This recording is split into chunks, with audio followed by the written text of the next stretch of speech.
Got about 10 minutes. I'm about to open this paint.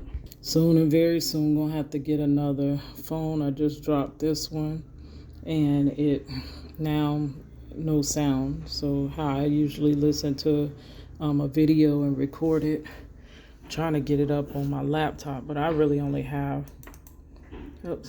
I only have like 10 minutes to really work on this. I was gonna paint a little bit. Okay, got this open. I thought it was connected on some type of tray, but it's not. So I don't know if I really like that. I need that connected some type of way to keep them together. Okay, let's finish listening to Rajiva. You might or might not be able to hear it.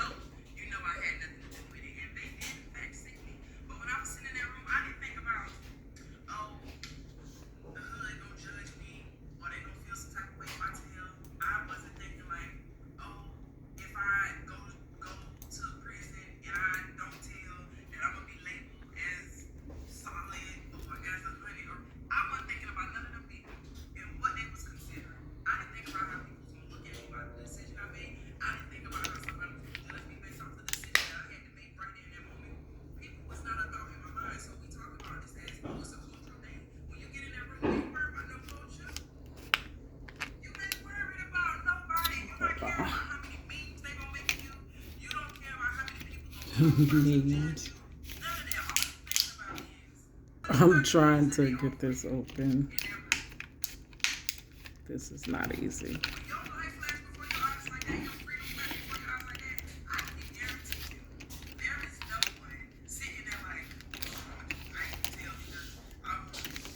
Hold on.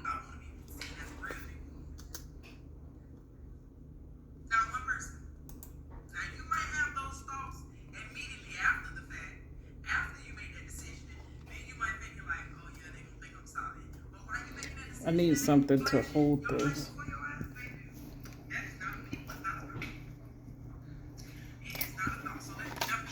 I already broke one phone. I don't need to break the other.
Ooh, the paint is thin.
Most part, yeah. Thank you. Mm.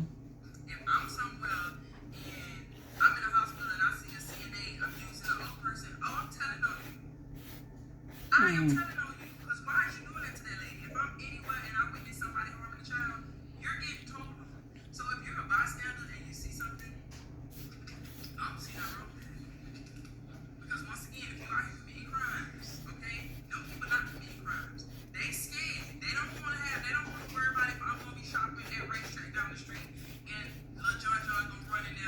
Mhm.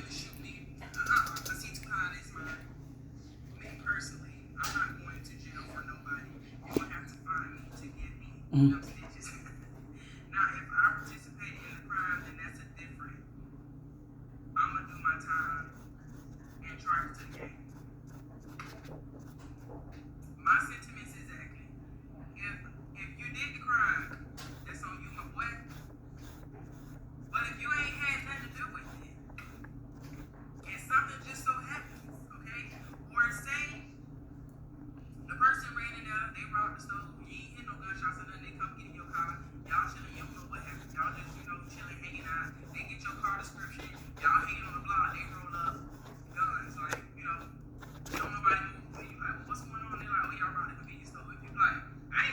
Mhm.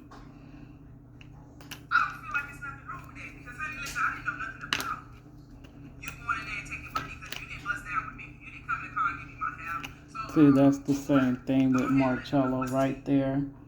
He didn't know what the heck was going on. Let me pause this. He didn't know what was going on. He just accepted a ride from his cousin. He didn't know like what was taking place, where they was going, nothing. He just thought he was getting a ride. Dang, it's hard to open this. Hold on. Hey, these paints are very light, and then it's hard to, this ain't even a true red, I don't think. But, I mean, I guess it was $5, girl. But like I was saying in Marcello's case, he didn't know what was going on. He thought he was just accepting a ride from his cousin. And that's the second situation that she's talking about, like the guy going into the convenience store. He pulled this friend up. He didn't know what his friend was doing in there. Then all of a sudden the police pull up behind them, and then he's like, y'all, this car robbed the convenience store. Like, even in Marcello's case, the question kept coming up, where is the driver? Because you can tell that whatever was going on, like, would be on the driver, to be honest. The way it's all set up. Marcello is not driving, and he literally just got in the car with his cousin. And they could have proved that, or they could have disproved it by giving the surveillance tapes, because the surveillance tapes would have showed if Marcello indeed was at that convenience store, just walked off. It'll even probably show the direction Marcello headed in.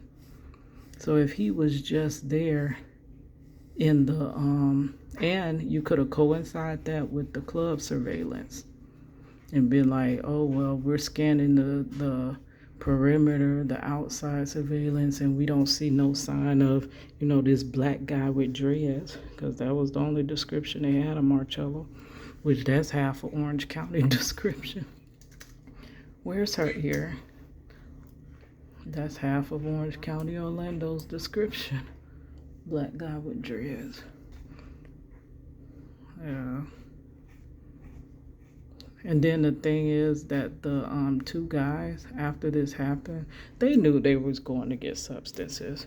They was going with the driver to go in the hood, because you have to be escorted. You're not just gonna be two random white guys going up in that hood. You're really gonna stick out. You're not gonna just be that. The club is on the main street. But when you go to certain clubs in certain neighborhoods, you just go to the club. You don't sit up and mingle in the neighborhood, right? So you have to be escorted into the neighborhood. And that's what, dang, I think I messed up. I put too many lines right there. But that's what the cousin was doing, escorting them to go get right, and was going to escort them back to that club. So they know what they were doing. That's why when the evidence when they subpoenaed these guys rejected the subpoenas to come to court. They knew Marcello didn't rob them. They knew they was going to go get drugs. And that's what I don't understand. Why weren't they made suspects? Like, how did you just automatically just write them off? Oh, no, they really were robbed. You got to investigate everybody. And in this case, I was like, I can't find, like, I had a transcripts and stuff, and I ordered the case and I ordered everything, like everything. It was this one guy that I thought was going to help with the situation, which he was acting like he was. And then later, he quoted me this high price. I'm like, we never even spoke about money, and now speaking about thousands of dollars. I literally thought he was from an organization trying to help. So, I mean, I know everybody needs their money, and there's no price to set on freedom, but he was like, you need everything in a case, everything. I mean, every single thing, and I ordered everything, and in it, I don't even see like a canvas report. I don't see anything where they're interviewing people in the neighborhood, where they're interviewing these club goers to see, did they see this alleged robbery happen in the parking lot. I don't see anything. All they did was just take the freaking word of these guys. Oh, these guys say they was robbed. Oh, they must be okay, and let them go. Then the thing is, I'm about to be late, so I got to finish up this thought. I got to be somewhere. We're going to go see an apartment. But the thing is that the guy said that they were robbed of $80, right? And then when he got out the car, the police pulled her weapon on him, told him to get on the ground. They searched him. Now, in trial, they tried to claim that Marcello ran. He did never run because he was arrested right there with that vehicle. So they searched Marcello and only found 60 on him. Marcello had just worked and got paid that day, he said. So when they seen that he had $60 and not the 80 that they said, which I'll go further into this. I need to pull up that transcript so I can read it. But so they said they had $80. And then the thing was, the $80 was not in their wallets. This is what they said. They said they had just borrowed the $80 from their friend, the bartender at the club. They had just left the club that was on the main street. So they said they had $80 from the friend. Then all of a sudden, when the police said, well, he doesn't have $80 on him, he has 60. So where's the rest of the money? So if Marcello was committing the alleged robbery, right? Okay, why would Marcello just be the only one committing the robbery if it was, right? Wouldn't that driver be in on the robbery as well? So why is Marcello ending up with just $60, right? Where's the other guy's cut from it? Did he slide him the 20?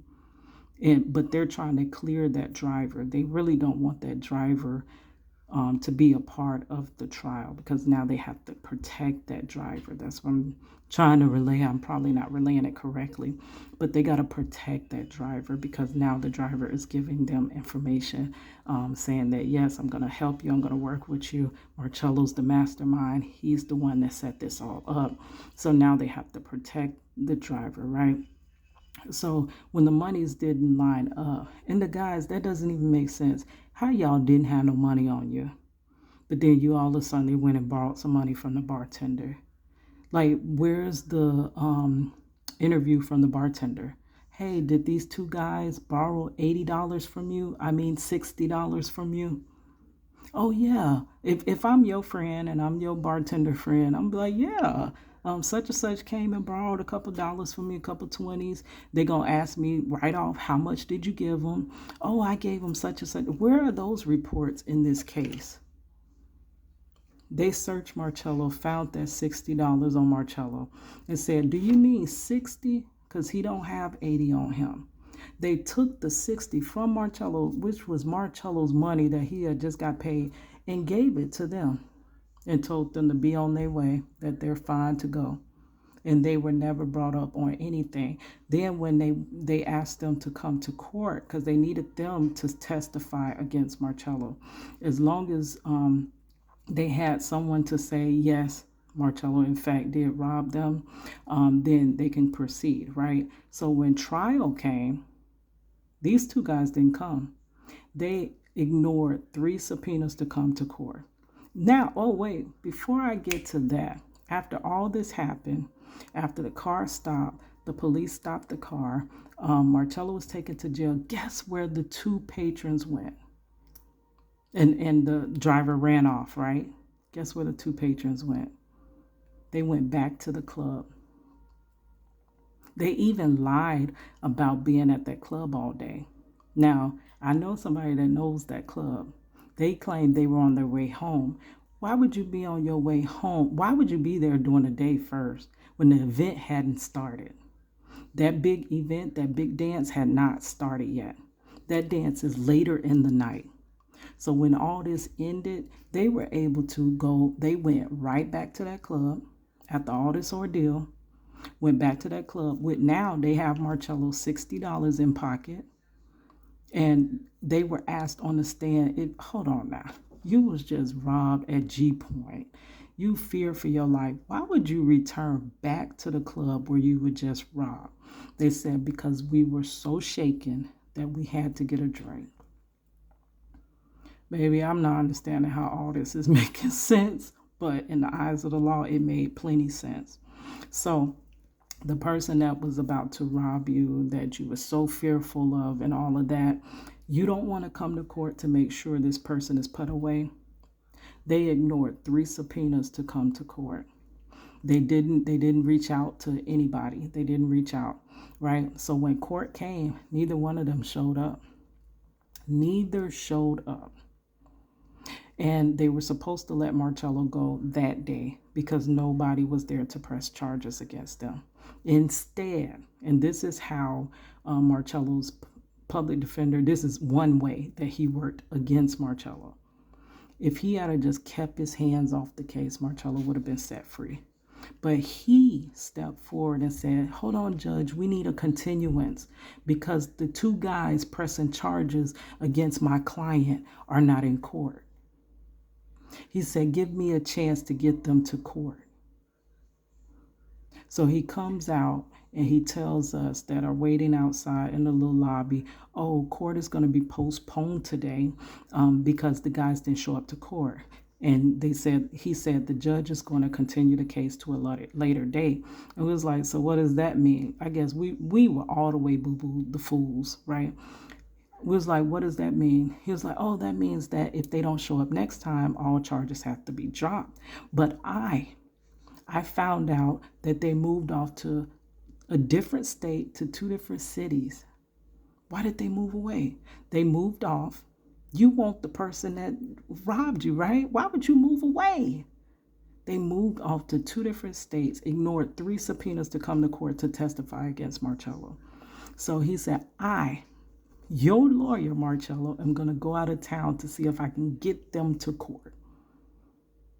He petitioned the judge, and the judge granted money for travel, for hotel and food to go bring them to testify against his client. And when they came there, one was like, he was on substances. But they tried to deny that. Oh, this has nothing to do with substance. But he come like this, and he's all on the stand. And they're completely conflicting each other. But you're taking their sound testimony. They should have been convicted as well. But instead,